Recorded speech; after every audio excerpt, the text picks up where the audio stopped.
Buenos dias, buenos tardes, mga amigos, mga amigas, mga kompanyeros, kompanyeras at sa aking mga kayubi sa Usapang Batas dyan sa aking programa sa DZXL. Mula Lunes hanggang Biyernes po yan, alas 8 hanggang alas 9 ng gabi, araw-araw, simultaneously broadcast sa YouTube, Facebook, TikTok at X, yung dating Twitter. Ngayon, ang pag-uusapan po natin ay tungkol kay Senator Bongo, kung saan ang mga kumpanya ng kanyang ama at kapatid sa ama ay nakakuha ng mga proyekto mula sa Public Works and Highways Department at nagpapataas ng mga potensyal na paglabag sa batas na may kaugnayan sa conflict of interest at posibleng mga gawaing anti-graft. Dagdag pa rito, lumitaw ang masusing pagsisiyasat dahil sa isang joint venture sa pagitan ng isang kumpanya ng pamilya Go at mga kumpanyang kasalukuyang iniimbestigahan ng komite ng Senado kung saan si Go ang Vice Chairman ng Senate Blue Ribbon Committee. So maliwanag, meron na conflict of interest. So pumunta tayo sa batas. Ang ating 1987 Constitution, partikular na po ang Article 7, Section 13, ay nagbabawal sa mga miyembro ng kabinete na magkaroon ng interes sa pananalapi sa mga kontrata sa gobyerno. Bagamat direktang naangkop ito sa mga miyembro ng cabinet, ang prinsipyo ay umaabot sa mga opisyal ng publiko na naiimpluwensyahan ng mga kontrata para sa personal na pakinabang.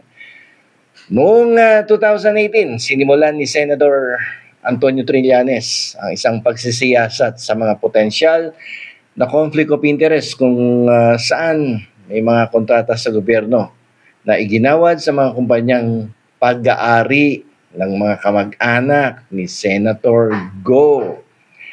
Isang mahalagang pagunlad sa isyang ito ay ang pagbubunyag na ang CLTG Builders, Christopher Lawrence Tesoro Go Builders, pangalan ni Senator yan isang kumpanyang pag-aari ng ama ni Senator Go na si Desiderio Go ay pumasok sa isang joint venture kasama ang St. Gerard Construction, isang firm na pag-aari naman ni Sara Diskaya, yung nakalaban ni Mayor Vico Soto. Ang partnership na ito na nabuo noong 2017 ay nakakuha ng 5 proyekto sa infrastructure sa region ng Davao na nagkakahalaga ng mahigit 816 milyon.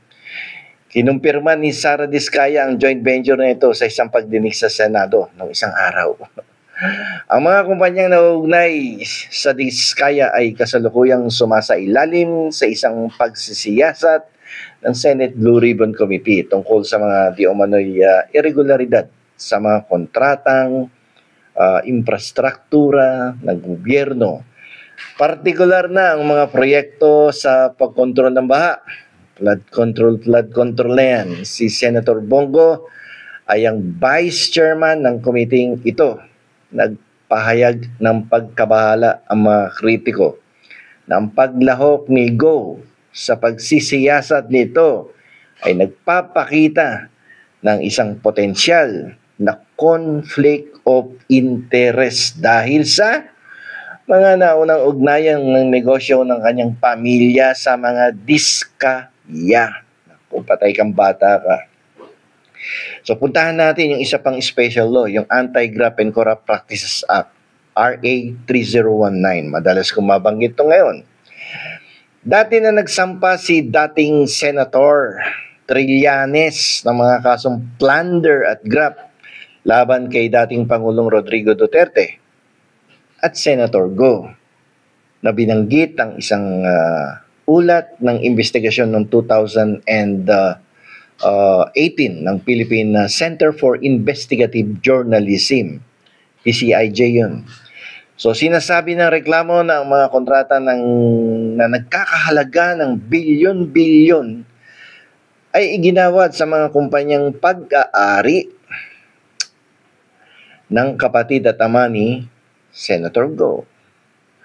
Ipinahawatig ng investigasyon ng PCIJ na ang CLTG Builders ay ginawaran ng 4.6 billion halaga ng mga proyekto mula sa DPWH, kabilang ang 1.85 billion sa mga proyekto sa infrastruktura sa region ng Davao at karagdagang 2.7 billion sa pamamagitan ng mga joint ventures.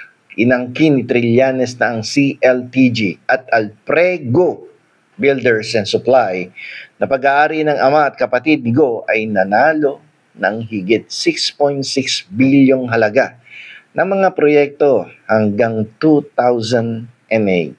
Napakaswerteng kumpanya nito. Pero patuloy na itinatanggi ni Senator Go ang pagkakasangkot sa negosyo ng kanyang pamilya at anumang transaksyon ng gobyerno na iginiit na ang kanyang pamilya ay may mga negosyo bago pa man siya pumasok sa serbisyo publiko. Sinabi rin niya na kung may makikita anumang pagkukulang o irregularidad sa joint venture project kasama si Diskaya, siya ang unang magre-rekomenda na magsampa ng kaso kahit na laban sa kanyang pamilya. Tinanggihan ni Go ang mga akusasyon ng korupsyon bilang isang madalas na paulit-ulit na mga isyu. Nagkaroon ng mga alalahanin tungkol sa kung ang mga kumpanya ng Go ay nakatanggap ng preferential treatment at nagtataglay ng kinakailangang kapasidad upang makumpleto ang mga iginawad na proyekto. Nagkaroon din ng mga tanong tungkol sa mga hindi pa natapos na proyekto sa infrastruktura sa rehiyon ng Davao na nag-uudyok ng pagsisiyasat sa mga kakayahan ng kontratista.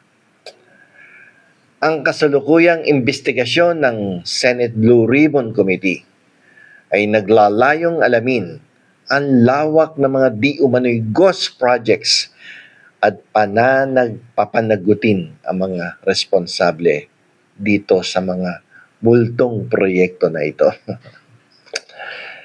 So, itong sitwasyon ni Senator Bongo, na kung saan ang kanyang pamilya ay may mga negosyong nakakuha ng mga kontrata sa gobyerno, ay nagbubunsod ng mga seryosong tanong tungkol sa conflict of interest at posibleng korupsyon.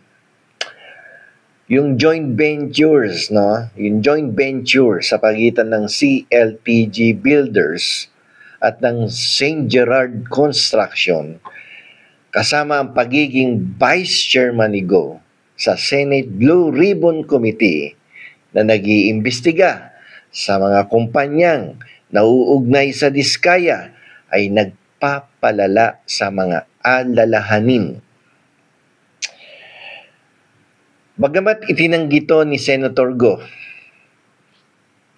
ang anumang maling gawain, ang mga aligasyon at ang patuloy na investigasyon ay nangangailangan ng masusing pagsusuri upang matiyak ang pananagutan at integridad sa serbisyo publiko.